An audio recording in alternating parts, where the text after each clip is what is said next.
कार्यक्रम में विभिन्न संस्थाओं के प्रतिनिधियों ने भाग लिया, जिनमें प्रमुख रूप से धरोहर फाउंडेशन से अंकित चौधरी, शांति देवी संस्थान से उमेश आनंद फाउंडर, शांति रत्न नशा मुक्ति केंद्र से इंदर बाबा डायरेक्टर, न्यू बर्थ नशा मुक्ति से कृष्ण एवं नवीन, आरा फाउंडेशन से हितेन जौहरी महासचिव, राइस अगेन से मीनू जी चेयरमैन, देव फाउंडेशन से अनुज चौधरी, करुणा फाउंडेशन से जयप्रकाश भोली, उत्कर्ष नशा मुक्ति समिति से अनुज चौधरी, शांति जल कल्याण से सुनीता भसीन, आर्ट ऑफ सोब्राइटी से पंकज, ओम साई कृपा से गौतम सचदेवा एवं ऋषभ सचदेवा, शशिराज फाउंडेशन से संदीप गुप्ता, रिबर्थ फाउंडेशन से अंकुर गिरी डायरेक्टर, सोबर क्लीन हाउस से अंकित त्यागी फाउंडर, नव प्रभात नशा मुक्ति से सोनू पहलवान, एटीआर फाउंडेशन से अनवर अली एवं साहिल भाई, रीबॉर्न नशा मुक्ति केंद्र से कुलदीप सिंह डायरेक्टर, जन समाज कल्याण नशा मुक्ति केंद्र से गौतम बिहारी फाउंडर,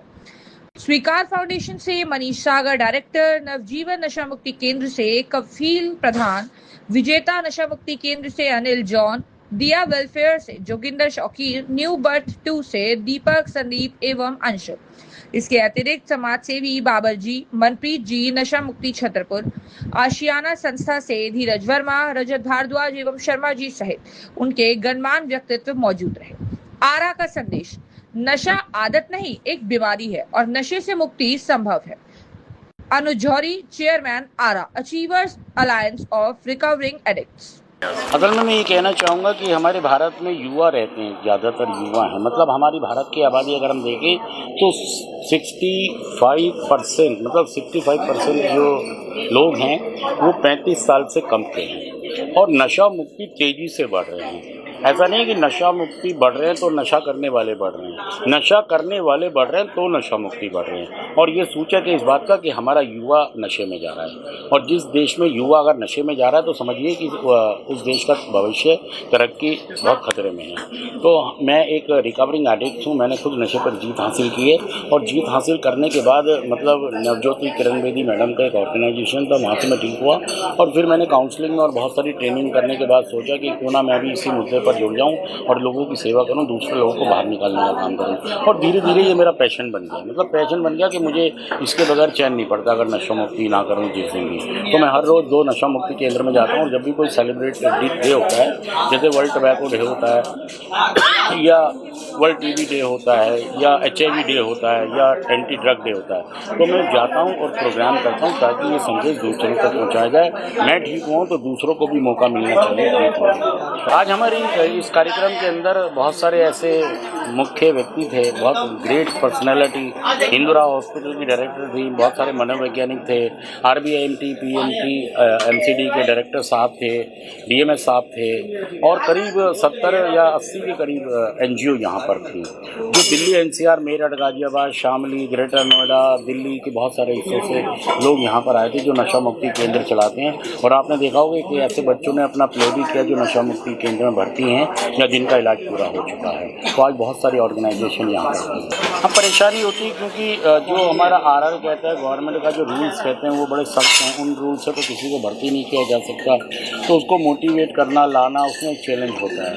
कई बार प्रशासन साथ देता है, पुलिस साथ देती है, कई बार नहीं देती है, लेकिन हमें अपने अनुभव के आधार पर सब चीज़ों को हैंडल करना पड़ता है और सभी इतने अनुभवी लोग हो गए हैं कि वो हैंडल कर लेते हैं, तो ज़्यादा परेशानी होती नहीं। अगर हम बच्चों के नशा एडिक्शन में जाने की बात करें तो किसी भी बच्चे को आप मुझे 1 मिनट से ज़्यादा की पिक्चर मूवी दिखा के मतलब देखने को कह दीजिए, देख ही नहीं पाएगा। मतलब उसकी बुद्धि 30 सेकंड के लिए काम करती है, रील बदलता है वो, मतलब उसकी जो एकाग्रता है वो भंग हो चुकी है, उसके अंदर संस्कार नहीं है, संस्कृति नहीं है। उसको टीचर भी क्या सिखाए उसको। नाम राजरानी सक्सेना है और मैं ये international day against drug abuse and illicit traffic के जो हमारा सप्ताह भर का कार्य चलाया जा रहा है 17 से 26 तक, उसमें पार्टिसिपेट कर रही हूँ। मैं पीछे से एक मनोवैज्ञानिक हूँ। आज का जो भारत का जो थीम है वो है नशा मुक्त भारत अभियान, विकसित भारत की पहचान। तो ये सबसे ज़्यादा इम्पोर्टेंट है। इसमें बहुत सारे प्रोग्राम होते हैं, रैलीज़ होती हैं, बाइक रैलीज़ होती हैं, नुक्कड़ नाटक होते हैं, कंपटीशन होते हैं, ड्राइंग कंपटीशन होते हैं, बहुत सारे प्रोग्राम होते हैं। मगर मुझे लगता है कि ऐसा मैसेज समाज को देना कि एक जो एडिक्ट है वो ठीक हो सकता है, रिकवरी में आ सकता है और अपनी लाइफ में वो कुछ कर सकता है जो बाकी सब लोग करते हैं। जो अनुज है वो आज 31 ईयर्स पहले इसने जो है एक दिल्ली पुलिस का एक नवज्योति करके एक संस्था होती थी किरण बेदी जी की, उसमें वहाँ पर पहली बार इसने जो है डिटॉक्स के लिए आया था। और इसके मन में जब हमारा एक बहुत सारा सिस्टम था, ऐसे नहीं कोई आया और हमने एडमिट कर लिया।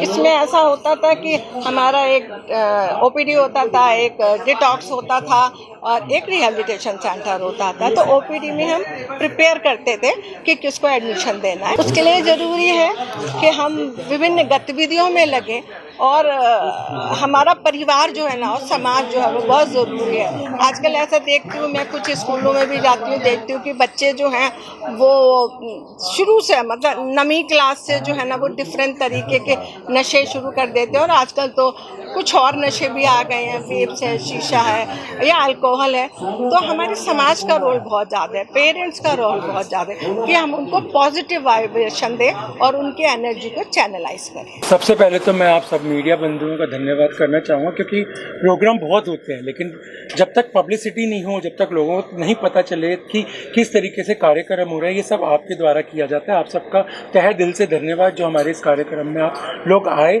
और इसका प्रचार किया। दूसरा मैं चाहता हूँ कि जिस तरीके से हमने नशा मुक्ति पे हमने कार्यक्रम किया, नशा मुक्ति का सिर्फ हम लोग कार्यक्रम नहीं कराते, हम नशा मुक्त भी कराना चाहते हैं भारत। जिस तरीके से अनुज जी हमारे साथ जुड़े हुए हैं और इनके जो मुक्ति केंद्र है, लगभग आप लगा दीजिए 1 साल में 10 से 50 बच्चे यहाँ से नशा मुक्त होके जाते हैं। ये बहुत बड़ी बात है। और साथ ही साथ मैं ये भी कहना चाहता हूँ कि विकसित भारत के समय हम लोगों को इस नशे से दूर रहना चाहिए। नशा करो देश के प्रति, नशा करो आप खेल के प्रति, नशा करो अपने IPS बनो, स्टडी बनो। ये नशा तो क्या है, कुछ नहीं है। आप आज ले रहे हो, कल आप होगे ही नहीं लेने के लिए। तो बस मैं ये चाहता हूँ कि आप सब इस नशे को छोड़ के देशभक्ति के नशे में आए। जय हिंद, जय भारत। आज इन्होंने international day against drug abuse and illicit trafficking, इसके ऊपर एक बहुत अच्छा प्रोग्राम किया है। इंटरनेशनल डे 26 जून को है, उसके उपलक्ष्य में। तो इस तरह के प्रोग्राम ऑर्गेनाइज करना बहुत ज़रूरी है, क्योंकि जो लोग हमारे नशे के शिकार होते हैं उससे काफ़ी उनको अपनी सेहत को तो नुकसान पहुंचता ही है, उनके अलावा उनके जितने फैमिली मेम्बर्स हैं, बच्चे हैं, उनकी पत्नी है, माता पिता, सभी को नुकसान पहुंचता है। और इस तरह का ये प्रोग्राम कर रहे हैं। और मैंने यहाँ इस प्रोग्राम में देखा कि इतनी संस्थाएँ आरा और बहुत सारी फाउंडेशंस जुड़ी हुई हैं और दिल्ली का प्रतिबिंब जो ये सोसाइटी है, इन्होंने ये प्रोग्राम यहाँ ऑर्गेनाइज़ किया और इस तरह के कार्य करते आ रहे हैं। अभी कुछ दिन पहले इन्होंने मेरे हिंदूराव हॉस्पिटल में भी नो टोबैको डे पे भी इस तरह का एक प्रोग्राम किया था। तो बहुत ज़रूरी है, क्योंकि जो नशा है वो भी एक तरह की बीमारी है, क्योंकि ये भी एक बीमारी है। जिस तरह से हम बाकी बीमारियों का इलाज करते हैं तो इस बीमारी का इलाज करना भी बहुत ज़रूरी है। और कोई भी अगर नशे का शिकार होता है तो उसको इल ट्रीट नहीं करना चाहिए। बाकी लोगों को जैसे बाकी बीमारियों के लिए लेकर जाते हैं, किसी को कोई प्रॉब्लम होती है तो हर बीमारी के लिए लेके जाते हैं, पर मैं ये देखती हूँ कि किसी को नशा होता है तो हर कोई उसको दुत्कार देता है कि नहीं ये तो बहुत बेकार इंसान है। तो ऐसा नहीं है, वो भी एक मानसिक बीमारी है, तरह की बीमारी है और जिस पे कंट्रोल किया जा सकता है। आजकल दवाइयाँ, इतने सारे नशा मुक्ति केंद्र खुले हुए हैं, हमारे हिंदूराव हॉस्पिटल में भी है, दिल्ली के जितने भी सरकारी हॉस्पिटल में सभी में नशा मुक्ति केंद्र हैं, डॉक्टर्स हैं और फ्री वहाँ पे इलाज किया जाता है। तो अगर किसी को उनको शर्माना नहीं है, उनको बिल्कुल आगे आना चाहिए एकदम से। कि लोग देखते हैं कि हेजिटेट करते हैं कि नहीं हमें अपने फैमिली मेम्बर को बताएंगे कि इसको नशे की लत है, तो उसके लिए उनको बड़ा लगता है कि भाई शर्म की बात है, इंसल्टिंग है। ऐसा कुछ नहीं है। जैसे और बीमारियां हैं, ये भी एक बीमारी है और उनको जो भी नशे के शिकार होते हैं उनको ज़रूरत होती है हमारे सहयोग की, सपोर्ट की और उन फैमिलीज़ को। तो ऐसा नहीं है कि अगर कोई नशे का शिकार होता है तो उनको बोला जाए कि नहीं इनसे दूर रहिए, ये रहिए। अगर हम लोगों को उस फैमिली को सपोर्ट देना चाहिए और जिससे कि वो उससे बाहर निकलने में उनको मदद मिले। और उनकी अगर उन्हें फाइनेंशियल हेल्प चाहिए तो लोग इतने तरह के डोनेशंस करते हैं, ये करते हैं। तो ऐसी फैमिलीज़ को अगर पैसे की ज़रूरत होती है तो सब लोगों को, सगे संबंधियों को, रिश्तेदारों को, दोस्तों को मिल के उनको उनके जो भी नशे से पीड़ित है तो उनको ड्रग एडिक्शन में पड़ गया उसको उससे फ्री होने में उनकी मदद करें। और अगर हम मिल के इसकी सब लोग मिलकर इस पर कार्य करेंगे तो एक दिन ज़रूर आएगा कि सब नशा मुक्त हम कर पाएंगे अपने भारत को, और भारत की हम तरक्की देखना चाहते हैं तो हमें अपने बच्चों को, अपने फैमिली मेम्बर्स को नशा मुक्त करना बहुत ज़रूरी है, क्योंकि यही बच्चे हैं जो हमारा फ्यूचर हैं, भविष्य हैं हमारा। अगर यही नशे का शिकार हो जाएंगे तो हमारा भारत आगे से कैसे बढ़ेगा। तो इसलिए मैं सबसे अपील करूंगी कि जो इस तरह के नशे से पीड़ित लोग हैं उनकी मदद करें, ना कि उनसे दूर रहे। Thank you. मेरा नाम है इंद्रजीत सिंह और मैं शांति रत्न फाउंडेशन रन करता हूँ। पिछले 14 साल से हम लोग ये एनजीओ रन कर रहे हैं। आज बहुत बहुत थैंक्स है अनुज जी का और यूएनओडीसी का जो हमें यहाँ पर बुलाया, सारे ही रिकवरी चैंपियंस को बुलाया। हमारे यहाँ की लड़कियों ने यहाँ पर परफॉर्मेंस की, लोगों ने बहुत उसे पसंद किया, उसके लिए बहुत बहुत धन्यवाद। नशा छुड़ाना कोई आसान चीज़ नहीं है, उसके लिए बहुत सारी मेहनत लगती है, बहुत सारी स्किल्स लगती है, साइकाइट्रिस्ट, डॉक्टर, काउंसलिंग और थेरेपीज। उसके अलावा नारकोटिक्स एनोनिमस की मीटिंग्स हैं, बहुत सारी चीज़ें हैं। मतलब किसी एक मंत्र की बात करूँ, सब्सक्राइब करें हमारे YouTube चैनल समाचार 24+ को और लेटेस्ट अपडेट्स और खबरों के लिए बेल आइकन पर क्लिक करें।